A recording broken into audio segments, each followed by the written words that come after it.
Hello, happy hump day. Happy hump day. Hi, how are you going? I'm really good. Yeah, I'm feeling better. Well, I say I'm feeling better. I feel like I told you I was sick, but I hadn't. So between the last recording and this recording, I was quite sick, which really throws a spanner in the works. But I can't really complain because I think I get sick like once a year. Yeah. Yeah, otherwise healthy, but just a little bump in the road. Little bump in the road. It's horrible. I hate being sick. I am the worst sick person. Hate it. I always feel it. like I'm about to die. Yeah. And when people say man flu, I am a man. I'm just like, first of all, I think I've got the worst disease. It's not the simple, it's like the worst disease. Like it's something else, more extreme. Yeah. Yeah. I'm like, let's get me some drugs. Yeah. Get me some drugs. Yes. Gotta sort this out. It's like I've got to resolve this problem. I go into problem solving. Yeah, it's because if you're not sick very often, it's like just gotta get this done and dusted with. Move on with my life. Exactly. So it's been like a week. Well, I'm glad you're feeling better. Yeah. What else have I done? I went to see The Colour. Oh, right. I've heard it's very good. At the big open air cinema. The best movie. The best cinema in the world, I like to call it. I was so funny because I didn't get the tickets. Bhavna got them. And I'd seen the original years ago. So the original was 1985.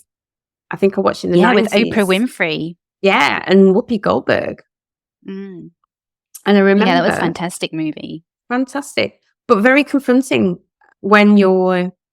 I think I watched it in the 90s. So, would have been like...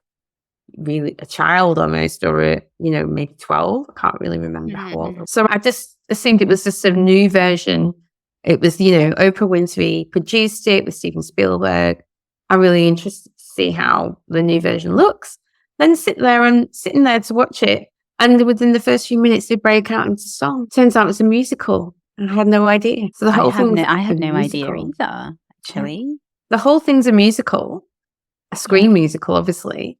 And it was really well made. It was excellent. The acting was excellent, superb. The singing was superb. I just felt that it wasn't as confronting as the original. It kind of watered it down, all the singing and dancing.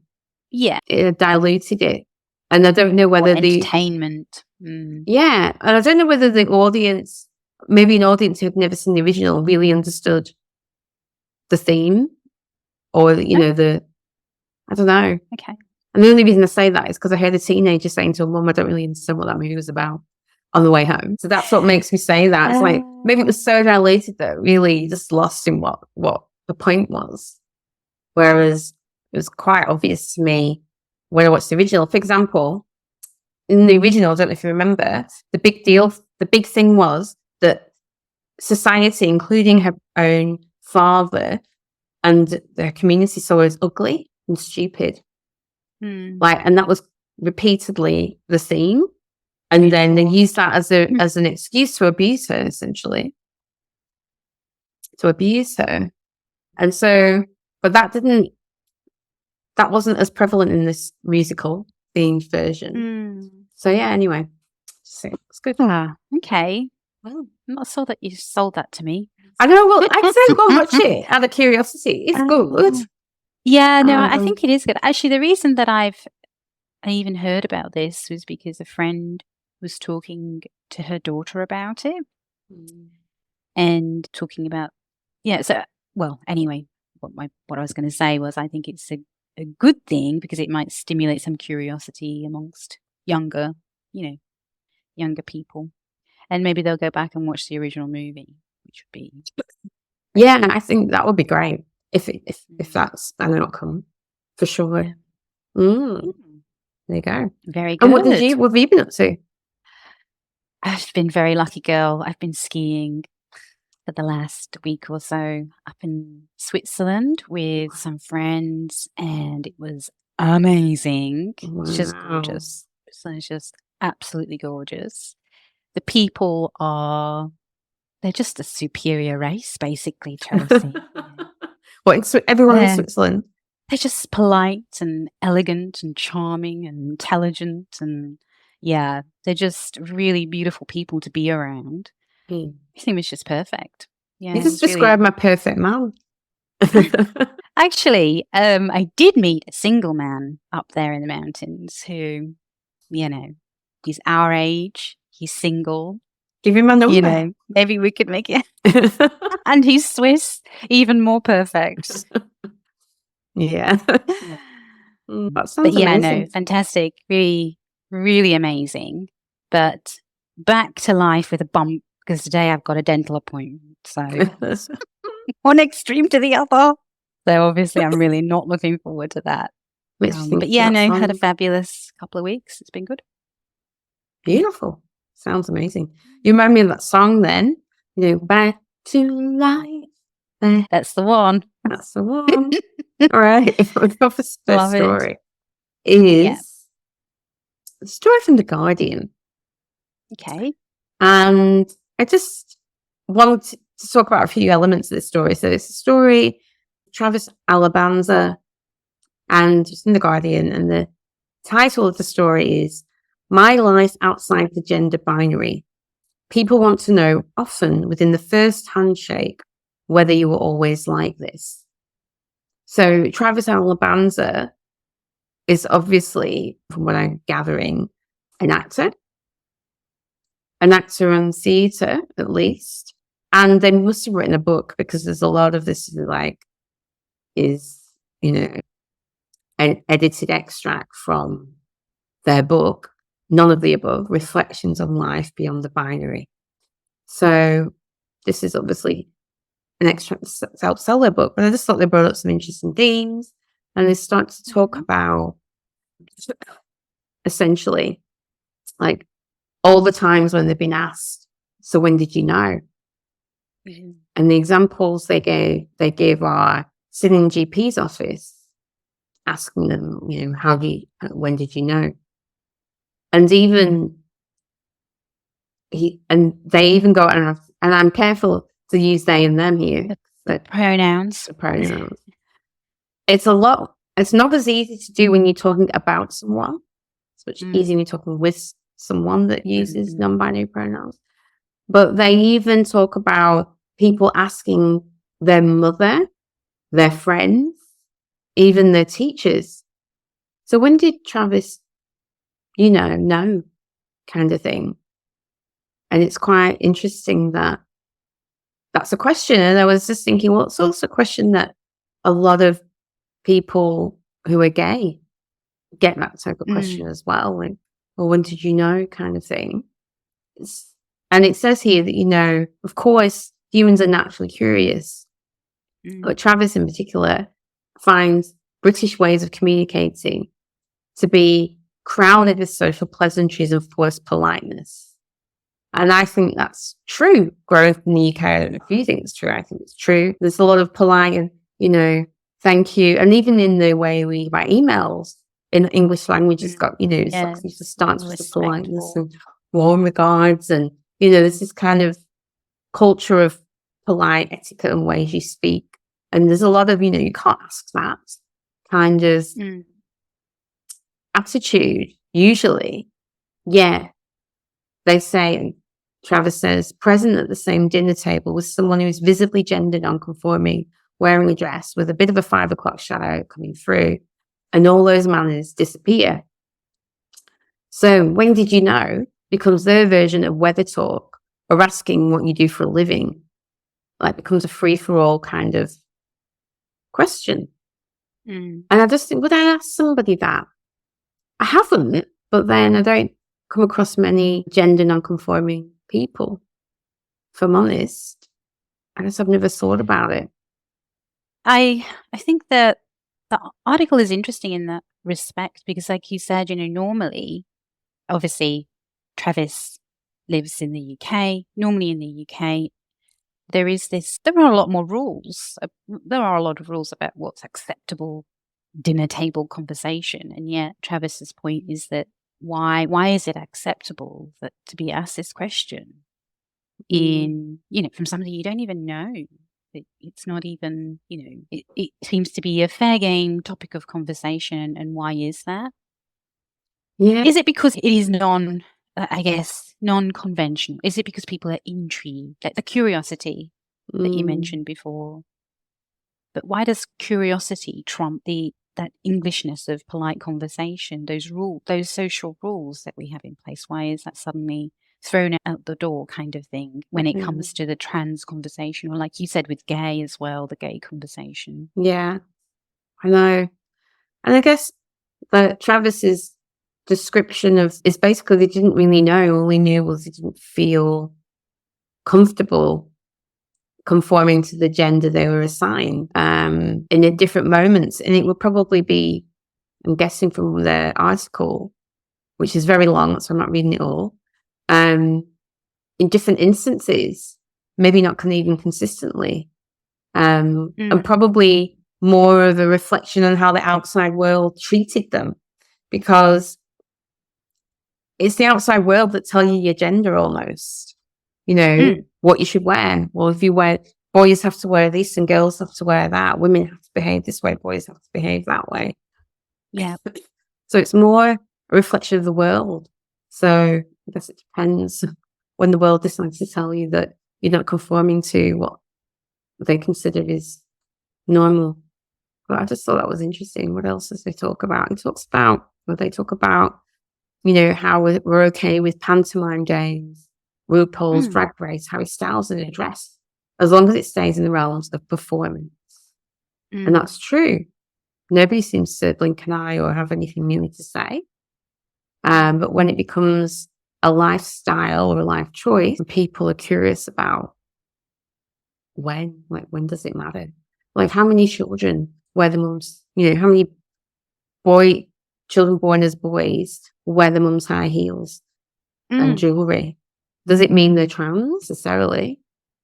Does it even matter? Yeah, actually, thinking back to, like you said, the pantomime dame, RuPaul's made a whole career out of dressing in feminine clothing, and we're fine with that. And in fact, I'm thinking back to when I've been to fancy dress parties. I don't know if you've noticed it, Tracy, but men that come dressed as women, they really seem to enjoy it. And it is that normally that is suppressed. Yeah. And it's only acceptable when it's a fancy dress party. Yeah, I just wonder, this is really out there. If it is just normal to either want to dress masculine, I do this because we've defined it, haven't we? More masculine or feminine, no matter what your gender, it's just a spectrum of comfort. I'm totally making this up. This is my just idea, thought experiment. But it's a spectrum of comfort in what you feel comfortable, what your body feels good in. And it's just that we've, created a culture that's so strict and putting people in boxes that we've forced people to suppress wearing, behaving. What might be totally normal, actually. Yeah, what's comfortable and authentic to them. That's my thought. It just popped in my head. No, I think you're probably along the right lines because, culturally, that's how we have defined genders. But in other cultures, historically in Indigenous cultures, there are, there's evidence or there's reports of gender being a spectrum, not, definitive roles. So it's how our society and our culture has defined our roles. Yeah. And I do a coaching, just made me think of this as well. There's a coaching that I do with clients. It's called masculine and feminine coaching. And it's about, the idea is that the problems that you may be experiencing, things aren't working to you, are due to an imbalance or lack of harmony between the masculine and feminine. And the ideas of masculine and feminine is almost like a yin yang, that everybody has both. And that they're not in harmony. And it's quite a simple definition. Masculine are simply things that you're putting out there in the world, like even speaking is a masculine trait. Yeah. Obviously, certain genitalia is masculine and certain behaviors and characteristics are masculine, in the idea that it's projecting out, and feminine behaviors would be taking in, like listening. That's seen as a feminine characteristic, but it's not a gender specific thing. Does that make sense? So yeah. That's the concept behind masculine and feminine coaching, to looking at the imbalance, looking at the behavior, looking at the problem, saying, well, you've got a problem with your masculine, you've got an imbalance there. You need more of that, or you need less of this or more of this. So that's just a way of looking at it. And I prefer that kind of definition because it's very simple, and it's actually not gender specific. And it allows for people to be okay to have both, to be both. Yeah. It's just my thought. It just came up. But only thing out of this story is it's a very, very personal question. Yeah, exactly. So probably don't ask it. Yeah, don't ask it. I think that if somebody, with all personal topics, right? Yeah. Even if you have a curiosity about it, I really don't. I think that the best advice is you've got to be led by the other person. If they want to talk about that personal topic, then that you need to wait for them to bring that to the table, not go kind of bulldozering in there with inappropriate conversations or inappropriate questions about something that's private. I know. Oh, man. What was the other one? Somebody, again, an insensitive question, and apparently from a friend, was about when did they know they were a proper trans? Now, I would have gone, I don't know, my response to that was question to me. My response would be define proper. Yes. Yeah. Well, I think in that instance, it was to do with the fact that Travis hadn't gone through physical or hormonal medical change to become proper transgender. I think that's what the reference was about, which I think what Travis then went on to say is that, there are a lot of challenges for a trans person to have to overcome in order to go through the physical and medical changes to become proper trans, So I think it was affronting because just because I have not had the opportunity or financial advantages or whatever it is to be able to go through that process doesn't mean I'm not proper trans, right? Exactly. Yeah. Exactly. Yeah. So that's why that's kind of an inappropriate question. So I think we got the gist of the inappropriateness of the question, which is really the point of the story. But yeah, Travis Alabanza has a book. Hey, if you're interested in that topic, check it out. Okay, that kind of leads us in a little into the next topic, which is about the use of gender pronouns in the workplace. And I was interested in this article because I'm going to be absolutely honest here. Although, yes, gender pronouns have been used in the workplace, and you definitely, Tracy, have been one of those people that, one of the first people that I was personally aware of to use the gender pronouns in the workplace. And certainly it's, something that is a lot more of the norm now. It's still something I haven't really paid a lot of attention to in terms of what it means and the importance of it. So this particular article I thought would be a nice one for us to have a chat about.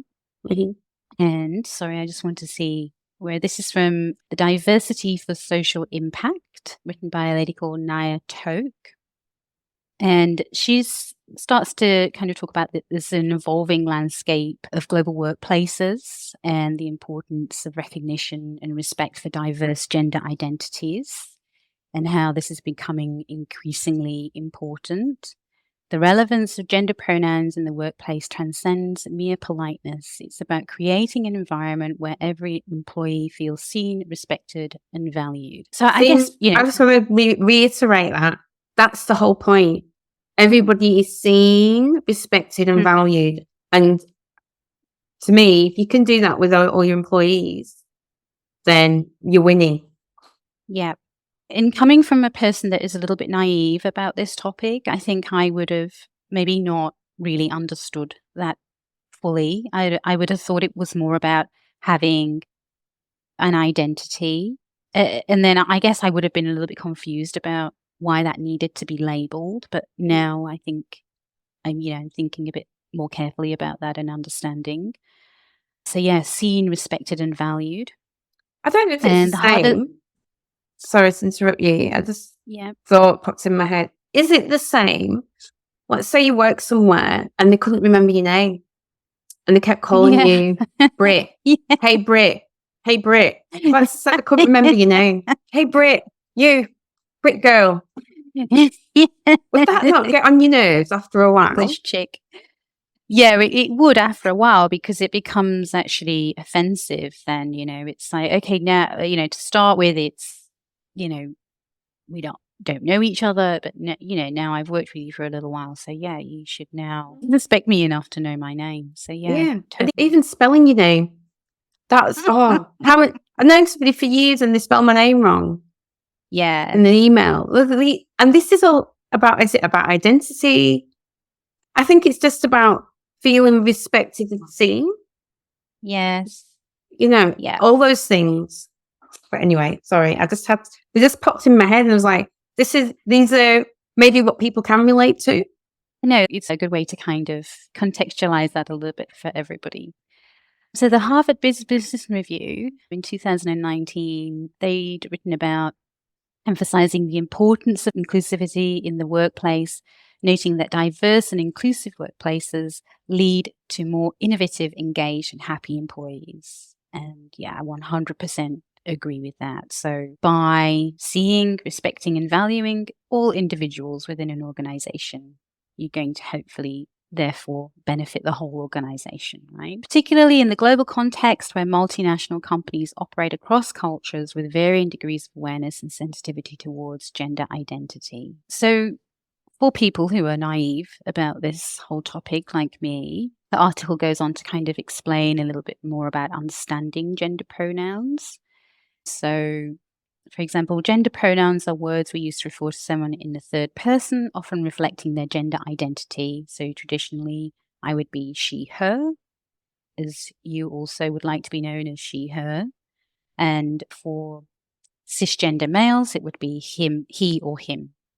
For non-binary and gender non-conforming individuals, they may use the term they or them and their. Or less common pronouns like sie, her, or je, them. And there are actually quite a lot of different, what I've learned as well, a lot of different versions of the gender non-conforming pronouns out there. So the important thing is to become familiar about what is being used locally in your environment because it seems to change depending on where you are, and there are lots of different ways to express these pronouns. It's essential to understand that the use of these pronouns is a critical aspect of a person's identity.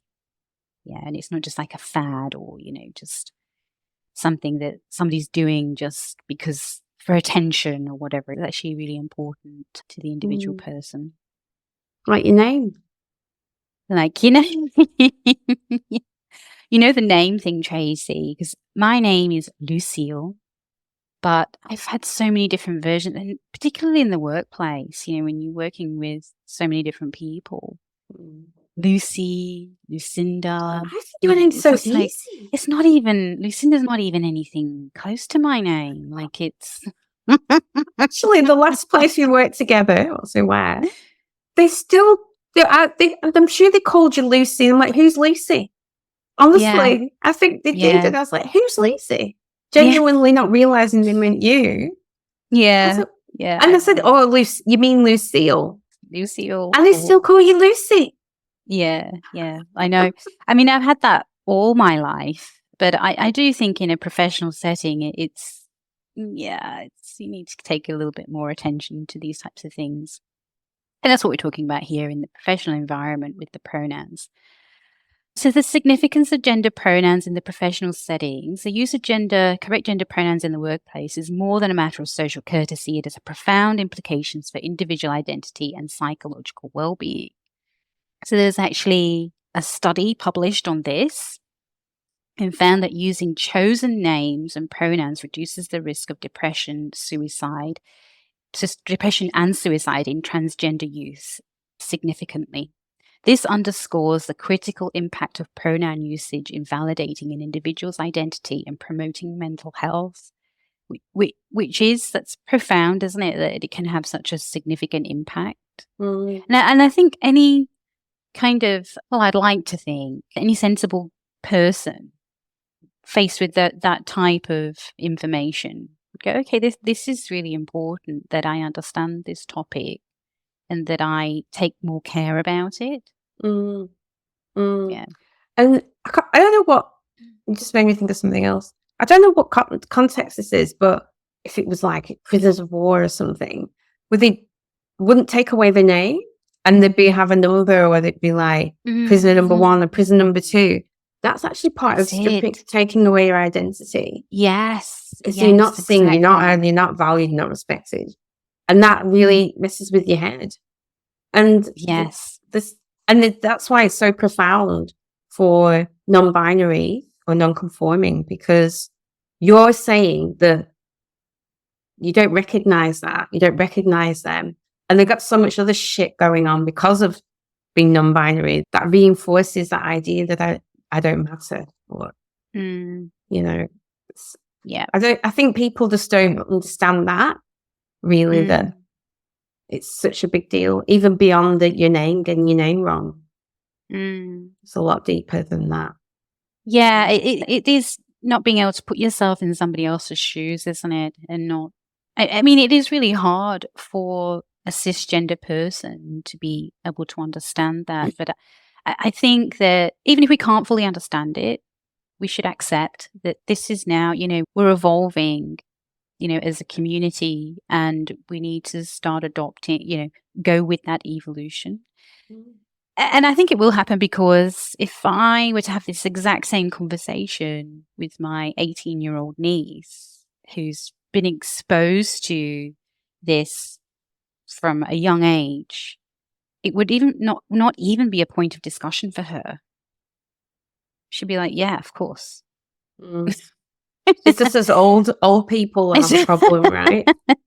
That's right. Yeah. So there is a shift. It's just, in the younger population, it's a non-issue. It's for everybody else that we're still getting our heads around this. The other thing I really wanted to bring up about this article, which I really liked, was the debunking of common myths. And there were a couple of myths that I wanted to bring up in today's discussion. One of them is the myth surrounding the use of gender pronouns, that it's grammatically incorrect. And I had this exact conversation with my husband. I've heard this so many times. And I wouldn't argue that it wasn't, because I didn't know whether it was or wasn't. But I would be like, who gives a shit? Who cares if it's grammatically incorrect? I feel like you're just grasping at straws, right? If that's your main argument, point, main argument, then it's just like, wow. Well, and I just wanted to, so one of the myths is that it's grammatically incorrect, but actually in this article, it talks about the fact that in 14th century, there's literature that does express the terms they and them in singular. So it was correct, singular, and then we've made it's become plural, but that doesn't mean it can't become singular again, or it has become singular. And actually, I'd seen when I'd done another kind of digging around about this, there was another article, I think it was in Time magazine, and it was talking about how language does change. We know that. dictionaries get updated, and we seem to be perfectly comfortable with language changing in other ways. But when it comes to this topic, it's like, no, this is plural. It has to stay plural. Yeah, I know. And like we're adding things like LOL to dictionaries. Yeah, exactly. Exactly. That's fine though. So yeah, the other article I'd read in the Time magazine was saying that the addition of gender neutral pronouns in the English language is just another part of our evolving of language. So, let's just go with this. And it seems like a circular thing. It doesn't seem like it's evolving. It seems like, we go, like we do with fashion. We go, we revolve the 90s and whatever, it comes back. Yes. So it's really just coming back in fashion. Yeah, this is like the flares of language, right? Keeps coming back round. Okay, now number 2 misconception is the belief that the emphasis on gender pronouns is a passing trend. And I'd mentioned that before actually about it being a fad.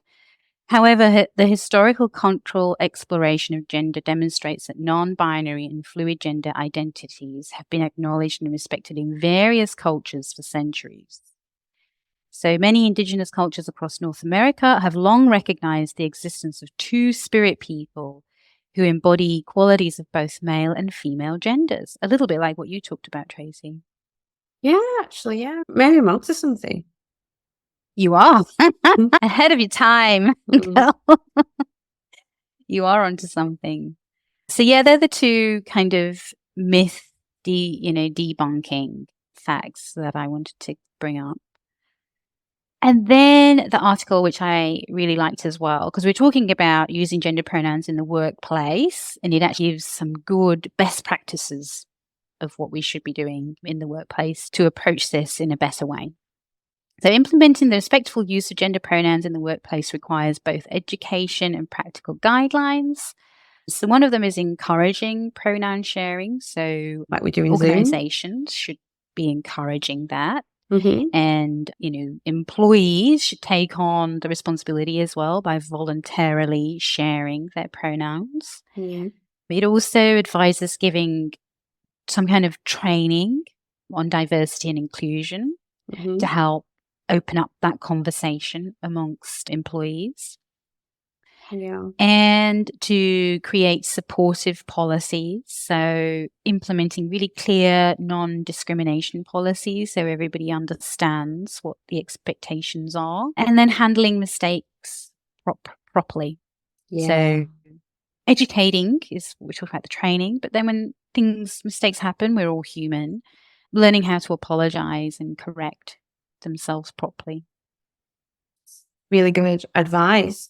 And yeah, I mean, I've heard that myth about it's plural. Yeah. Yeah. Rather than singular. So what? To me, it's like, it cares. Anyway, I said that already. But that was my argument. But I like this one better. We've got some more information. It's actually didn't used to be. It's coming around again. But in the workplace, that was what I was going to say. And I've talked about this before. On the YouTube channel where we run this podcast, I think it was me, or it doesn't matter who, but we both have the she, her pronouns in our thing. And somebody wrote a comment, oh, why she, her? Like, we don't know what you are, kind of thing. Yeah, I didn't respond to it because I was like, I don't want to get into a back and forth. I don't really want to get into it. I said I don't want to get into it. And then later on I thought, well, maybe I should have said something like, this is a way to show respect and support for those people who are non-conforming. And that's what it's about. I understand that now, that, it is about lending support, bringing openness to the conversation so that gender non-conforming people can feel comfortable to share their pronouns. Exactly what it's about. Saying, hey, it's okay to be who you are here. Yeah. Whereas, we might have worked for years with people that are non-conforming but have not felt like they can say or tell anyone. Yeah. How would we know? So exactly what it is. One more thing that I learned, Tracy, is do you know how to address, like if you were sending out a formal invitation, let's say, to a dinner or something, a gala dinner to somebody, how you would address a gender non-conforming person. You know, I'm a miss or a missus, you're a miss. And it talks about Oh, you mean in rather full- than Mr. and Miss? yeah, rather than Mr. or Mrs. Yeah. Oh, okay. It's MX. MX dot. I didn't know this. Didn't know this either. Yeah, so just a little. Oh, that's really good to know. MX rather than Mr. and Mrs. MX, yeah. Yeah, or if it's like an informal letter or something, you know, MX is Dear correct MX. use. Okay. So, Thanks you know, for sharing that. that's what I'm here for, you know, I've no idea. educate. All right, Yeah. we better move on a bit. I wanted to share the story. We won't talk about it too long, but it's just funny. For me, anyway. I found it funny. There is seriousness to it, though. But I found it funny because I have, well, all my friends have periods. It's about periods. Mm. But also, some of my friends have really bad experiences. I can't consider myself lucky. I don't really have too much of a problem. And there's also things I guess we just accept as we just deal with it because it's a natural part of life. But there's a lot of things that come with that we may not need to put up with, but that's a separate conversation. But also it's about being able to be open and honest about what's happening and do self-care when you're having any issues. And this story is about the stigma surrounding periods, which is still a thing really in this day and age. And it's from the Women's Media Centre, which is a great resource. And the title is Can Period Simulators End Stigma? So some men have volunteered to have simulation periods. And apparently it's all over YouTube, all over Instagram. A video. I've seen it, Tracy. I mean, the Period Simulator Challenge, which I think is hilarious. So for this challenge, participants, usually men, strap a device on their stomachs that make them feel the same pain that women do when they have period cramps. First glance, the videos may seem as ridiculous as the Sire Noodle Challenge, which I don't know about, or the challenge where people try to eat a spoonful of cinnamon. I've not seen that either. But men often leave the Period Simulator Challenge with new awe and respect for women who experience menstrual pain. This challenge could help men and women have honest conversations about periods and could help erase the stigma around a completely natural part of life. And I think that's great. I mean, I actually do get period cramps sometimes. I feel like it's the contraction of whatever is going on. But some people get so many more intense pain. I would almost want to do the simulator to see if it's anything like my own experience. But quite funny, I thought, as a topic. Yeah, and I actually the cramps are just really part of the symptoms that we go through, right? Because there's so many other things. There's the having to eat chocolate, and then there's the kind of tired. Actually, there's so many actual. There are a lot of symptoms. So yeah, the Period Simulator Challenge, I think, is only really addressing the pain part of it. Yeah, yeah, and not all the other things that you experience during your cycle. Yeah, but I really like that it's starting to open up that conversation and not making it so, I don't know, dirty or taboo or whatever. I mean, certainly when I was young, it wasn't really a topic of conversation. You suffered by yourself. And it wasn't, even something that I would have shared with friends, I think. Yeah, I'm just thinking they didn't really talk about it with friends either. Yeah. You just assumed everybody was going through what you were going through. You talk about it. But I know that there's friends of mine have far worse symptoms than I do. We just kind of put up with. But again, nice to know that we can help men relate a little bit better and have that conversation. And, I think when we taught periods at primary school, I remember they separated the boys and girls.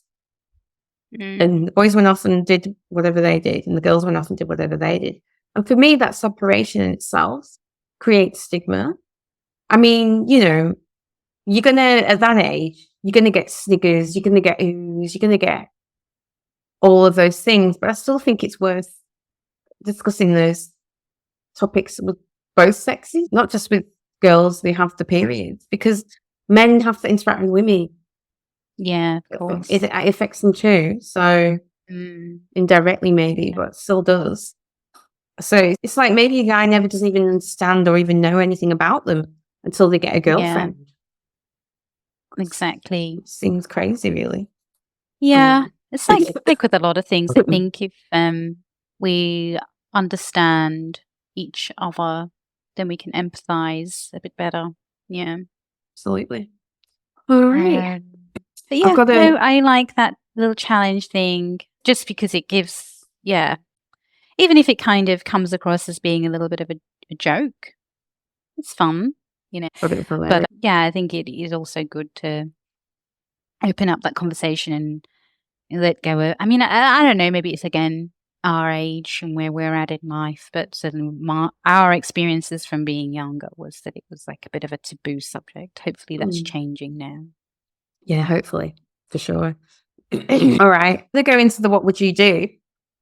I'm going to revisit our stories from earlier about pronouns in the workplace, use of non-gender pronouns, and that whole, and the scenario. And I actually have used a scenario before on the podcast, but with a different co-host. So let's see how you would handle it. So you're in the workplace as a team, a group, and an email has gone out from somebody in your team to somebody else in the team. Potentially, let's just say, acknowledging great job for this person, for the whole team. And this person is a non-binary conforming person. And it's well known. They put in Zoom, they put they, them in their little pronouns next to their name. But this person refers to them as she in the email.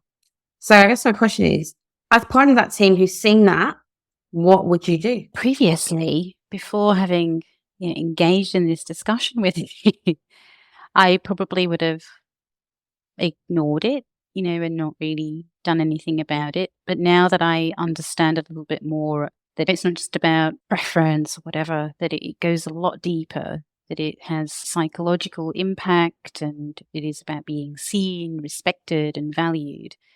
I think now I would want to look at how that can be corrected.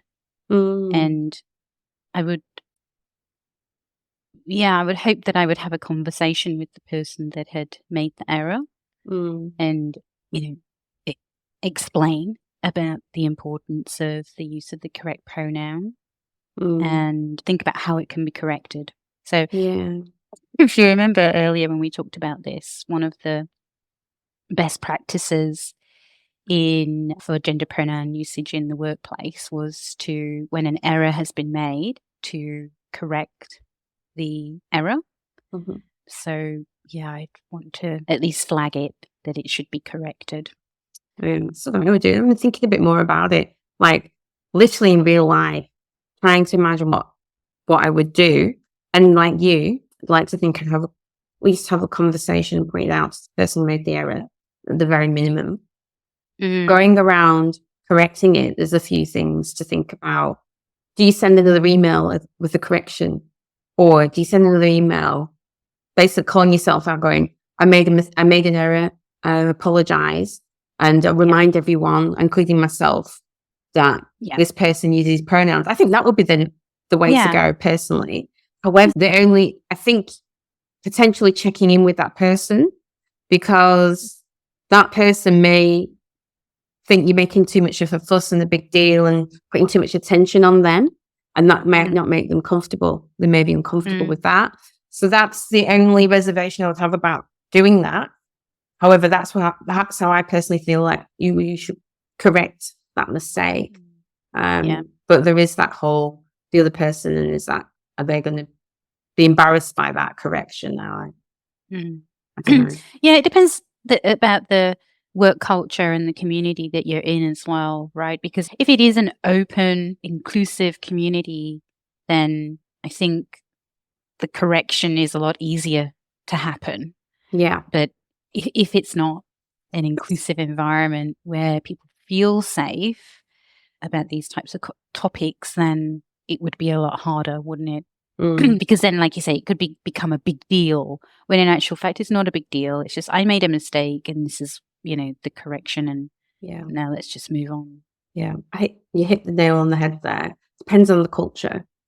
And the whole idea about diversity, inclusivity, training and education is to create that culture of openness, transparency, where everybody's, seen, valued and respected. And you're right. I think if that's established, then it's not a big deal to correct it in that way. Yeah. For sure. Hey, well done. All right. That's a good one. Thank you. Yeah. Thanks for the story suggestions. They were really good. Yeah. While we're talking about this topic, I just wanted to give a recommendation for a movie that I watched quite a while ago, actually. It's called A Fantastic Woman. And it's based, well, I think it was in Spanish. It was based, so it's all subtitles, obviously. And it was based in Chile about a transgender woman and all the challenges that she's in a relationship, and there's things that happen, lots of challenges, and the way she is discriminated against. But yeah, if that's of interest to anybody, that's a good movie to watch to help with understanding of this topic. Really good suggestion. What was we should do that. We should have a movie suggestions or a book read linking to the theme. We should do that. And you suggested a movie last time. Do you remember? Because I watched it. Oh, did you? Really not. Yeah, no, I can't remember what it was. I watched it. What was it? Oh. Yeah, I can't remember. I watched the movie. I watched the TV series that you recommended. Which one was that? That was a couple that were in a relationship and they both worked in finance, and she gets the promotion and he doesn't, and then it all kind of spirals from there. Oh, I can't remember what that one was called either. See, I'm going to have to look it up because it's annoying me now. I bet you I'll find it, but yes, I watched it. It was really good. I remember thinking it was good, but I just don't remember what it was. Oh, the thing you talked about was called Fair Play. Okay. Fair Play. Yeah. Okay. All right, movie recommendations every episode. Look at you. All right, then. All right, we'll better get a move on. Yeah. Thank you, Tracy. That was very good discussions. Good topics. I've learned some things. It's good. Me too. I didn't know MX was a way to formally address a non-conforming person. No idea. So that's great. Thank you for that. Yeah. All right. More juicy topics for next time. Yes. See you next time, Tracy. See you next time. Bye. Bye.